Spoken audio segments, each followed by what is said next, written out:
आणि मुंबई सारख्या शहरात येऊन कंपनीमध्ये रोजगाराचा एक चांगल्या प्रकारची संधी निर्माण करून एक मुलगा 2 मुली या सर्वांच्या सुस्थितीत कार्यरंभ होत असताना निसर्गाच्या सानिध्यात जाऊन या भारताच्या वेगवेगळ्या भागाची पर्यटन करण्याच्या हौसी लोकांपैकी दिलीपजी एक होते।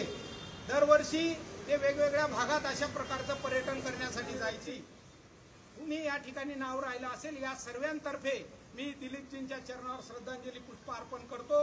त्यांच्या कुटुंबाला नुसतं आपलंच नाही तर या संपूर्ण भारताचं प्रेम स्नेह मिळेल, कारण की आज झालेला हमला हा कधीही न विसरण्यासारखा हमला आहे आणि याचा बदला आदरणीय नरेंद्रजी मोदी सरकार घेईल ही आशा या ठिकाणी व्यक्त करतो। आणि भारत सुजलाम सुफलाम होण्याच्या दृष्टीने या घटना आपल्या सर्वांकरता अतिशय हृदयद्रावक आहेत। परमेश्वर दिलीपजींना अनंतात चांगलं स्थान देवो ही पांडुरंगाजवळ प्रार्थना करतो।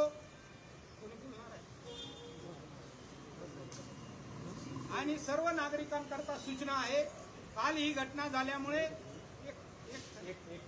1 तारखेला रामकुंड नाशिक या ठिकाणी दशक्रिया विधीचा कार्यक्रम होईल व 4 तारखेला राहत्या घरी पनवेल या ठिकाणी घोडगे या ठिकाणी